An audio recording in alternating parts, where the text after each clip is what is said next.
Hello everyone, welcome back for another video. Today we'll be continuing on with our mini-series in which I talk about the new cards coming to a specific colors in Core 21 and which cards I think are Mimi, are OP and are overall gonna be fun. Now, I'm gonna be playing of course in the background with this deck called Mono Blue Counters, in which we just basically have a lot of creatures with flash and we just put counters on them or counter my opponent, so you don't have to worry about it. So this video is gonna be real quick, real to the point. Every card I'm gonna be talking about, it's gonna have a quick explanation. I'm gonna of course be talking about it and giving you my thoughts and my opinions. So make sure in the comments down below you give me your thoughts and opinions, and also maybe leave a like, subscribe for more content, because these videos take a little bit more editing, a little bit more effort, and a little bit, quite a little bit more. So I do really appreciate all of the support and love you've been giving me lately, and I will be continuing.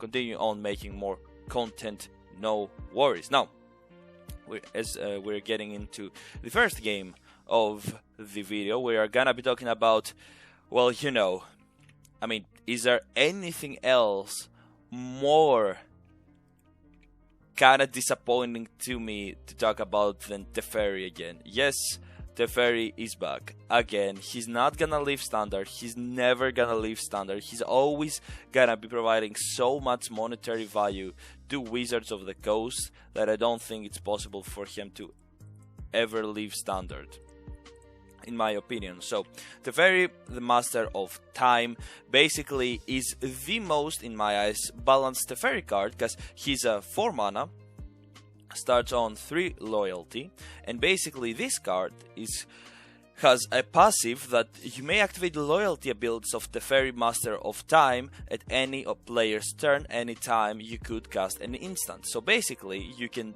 proc him once on your turn and once on the opponent's turn, and overall I think that's kind of like a okay little thing, because he's a 4 mana, he drops on 3 loyalty, so basically he can go on and about 5 loyalty on my turn, so it's kinda okay. I think that's pretty balanced, and his +1 is draw a card, then discard a card. So overall it's only a +1, you draw a card, you discard the card, it's pretty balanced, and he for 4 mana kind of falls on 5 loyalty after like a turn, so I think it's okay. It's pretty okay balanced. His -3 is a pretty weird new thing we have, which is phase out. Basically, target creature you don't control phases out. Treat it and anything attached to it as though they don't exist until its controller's next turn. That's a really, really weird thing to say and do, but it's a nice new ability that could provide with quite a few funny things you could do, in my eyes. So I think it's fine overall. I really like it. Maybe we can see some cool cards coming out of it, but it might get too OP if it's overprinted. And he's -10, which -10 is a lot, but it's really OP. Take 2 extra turns after this one. So basically it's a 3 extra turn ultimate, which I think is one of the most powerful ultimates I have ever seen, but it's one of the most expensive and difficult to get to it. But if you're over controlling your opponent already at that point, I don't really think there is too much of a difficulty to basically win the game if you reach that point, except if it's versus a control deck and it's like a clutch moment. But I think overall he's pretty balanced, not too OP, and I'm very happy for it. And yeah, I think that's pretty cool. Good job on Wizards not printing a super powerful Teferi so they could make a shit ton of money, as they always try to do. I'm sorry, it's the truth. You know that from Dominaria and onwards. But second card, Teferi's Ageless Insight. I don't know if that's something to do with him being old or something, or him being like a time wizard, but yeah, who knows. I don't know where this joke was going, but I thought it was fun in my head. But anywho, this card is a 4 mana, 2 blue mana, legendary enchantment, legendary, thank you. If you would draw a card except the first one you draw in each of your draw steps, draw 2 cards instead. So basically,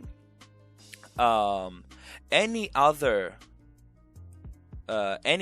card draw you have except the card draw you have before your draw phase is a +1 card draw. So I think that's a really nice, cool card that might see some play, not really though. So, but I think I want to talk about it because I think it's an okay card that gives blue, in my opinion, more.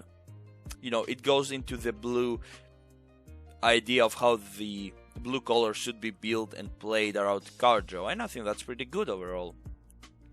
Anywho, oh my god, I need to have streamer mode on. I'm sorry, we're just about to get to the OP cards of the new set, in my eyes, of course. So, the OP cards of the new set starts off with nothing else than a card that is called Miscast. It's a 1 blue mana, instant speed uncommon. It can counter target instant or sorcery spell unless its controller pays 3 mana. Big oof. Very, very, very big oof. We remember, I remember from Ixalan there was this 1 mana card that you had to pay 2 mana and did the same thing, and now it comes back as a 3 mana called Miscast.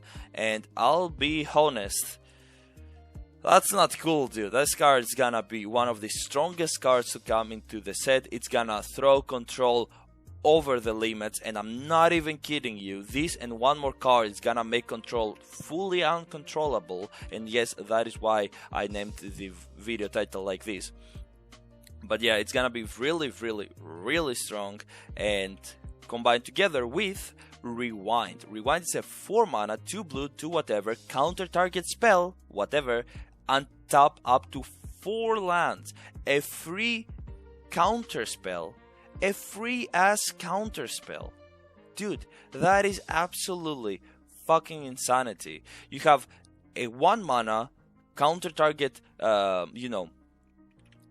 instant on sorcery, and then you have a legit 4 mana counter whatever, get your 4 mana back. I think these cards will truly, non-jokingly, push blue and generally control over the limit, in my opinion. And yeah, we're gonna see control booming and bristling this time around, in my eyes. So I don't know, what's your opinions on these ones? I think they're really, really strong cards. Anywho, I don't want to tittle on too much on the same stuff. Next card, we're gonna be going to a little bit more of a meme slash fun cards, I would have to say, interesting cards. So we're going to Barin Tolarian Archmates. Alright, this old gentleman over here is 3 mana, 2/2, which basically has a very nice effect, which is when Barin Tolarian Archmage enters the battlefield, return up to 1 other target creature or planeswalker to its own hand. At the beginning of your end step, if a permanent was put into the hand from your battlefield, this was put into your hand from the battlefield this turn, draw a card. So it's a little bit of a wonky card that I don't think it's gonna see too much play, but maybe it has a place in a mono blue annoying deck, in my eyes, kind of. Basically, this card will drop into the battlefield, will throw 1 other target creature or planeswalker to its owner's hand, basically yours, and then if this happened, or you can do it more, you draw cards. So I think that's pretty good overall. I think it's a card that will provide value to players, and I think it's okay. It has an okay body. It's not the best card, but I think it might have some junk potential, and that's why I wanted to talk about it. Now, next card is a very, very cool card. I like it a lot. It's a Stormwing Entity. It's a 5 mana 3/3 flying creature that, if this spell costs 2 whatever mana and 1 blue mana less to cast if you cast an instant or sorcery spell this turn. So basically it's a 2 mana 3/3 flyer with prowess, which prowess is a jeskai, basically ability jeskai used to have on Council of Tarkir, and still has, of course, which basically whenever you play an instant or sorcery, gets +1/+1 till the end of the turn, and whenever Stormwind enters the battlefield, create a scry 2. So it's a very good card because you can drop it on 3 mana because you can opt or do whatever, and then you basically have the capability of getting it bigger, attacking your opponent, have even a little bit of a scry when it falls down. I don't think it's the best card, but I think it's a pretty good aggro card as far as mono blue goes, so I'll give it that. Now we're gonna be going to a card that I would like to say, oh boy, Historic is having fun today, ladies and gentlemen. And if you don't understand what I'm talking about, well, let me be very clear to you. Discontinuity is a 6 mana. Now that's a lot of mana, I know. It's a 6 mana instant speed card that as long as it's your turn, this spell costs 4 less to cast, but it ends the turn. Now, you know that in Historic exists a card called Nexus of Fate. Oh boy, who doesn't know Nexus of Fate? Yes, I know, you are right, who doesn't know about Nexus of Fate? But basically, that card gives you an extra turn.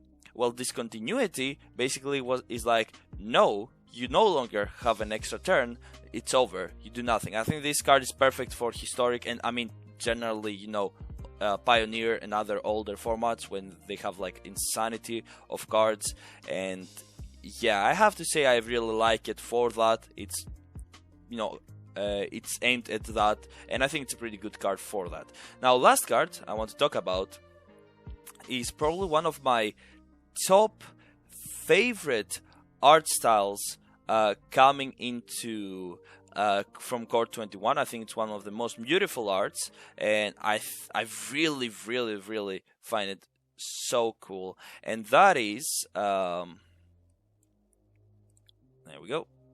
And that is Sublime Epiphany. Such a beautiful card art style. It's so good, dude. Like, I just want to talk about only the card style. The card is pretty cool. It's pretty junky, pretty memey. But oh my god. Alright, let me talk about the card effect first, and then we are gonna be talking about, you know, we're gonna be talking about the rest. So, the card is a 6 mana for whatever 2 blue mana instant, which says, choose one or more counter target spell, counter target activate or triggered ability, return target non-land permanent to its owner's hand, create a token that's a copy target of a target creature you control, target player draws a card. So basically it's a all-in-one encompassing card that's really cool, but by the gods, it's so beautiful. Features like the detail, like who created this card, like who? Oh my god, I can't see the name. Lindsay Luke. Lindsay Luke. Wow. I want to go check out her art now. It's so beautiful. Like this dreamy, like it's just, I don't know how to describe this in English. I don't have the words, dude. If you ever played a game called Dixit, it's a Dixit. It's a game where you have this beautiful story-like cards where you basically say a word or a couple of words and try to describe a card, and people try to basically put cards with your description, try to find your card. It's a real cool game, but the art style really reminds me of that, and it's so beautiful. Everything from the eyes and the facial features of this woman all the way into the locket on the side of her face, revealing her inner mind, her inner sanctum. Like, it's so beautiful. I really like it, because it's like when a person opens up to you, you go into their world, you see the beauty of the inside of the person. It's so beautiful, dude. I really love this art. It's a 20 out of 10, 100 out of 10. It's great, and yeah, I just really wanted to talk about this art. It's so cool. I really give a huge congratulations to this artist. Great job. Anywho, yeah, that was my opinion on the Core 21 set new blue cards. What I think are good, are gonna be great. OP, I'm telling you, Control is gonna go way out of the window with like Rewind and Miscast, especially on uncommon value. And yeah, if you enjoyed this video, if you want to see more, there's always the other colors I did, and you could also leave a like, subscribe for more content. Also go to twitch.tv/SentiensLair, leave a follow, go over to our Discord if you want to join, talk about different things about Magic, and I'll see you all in the next one. Take care, have a great day, bye bye.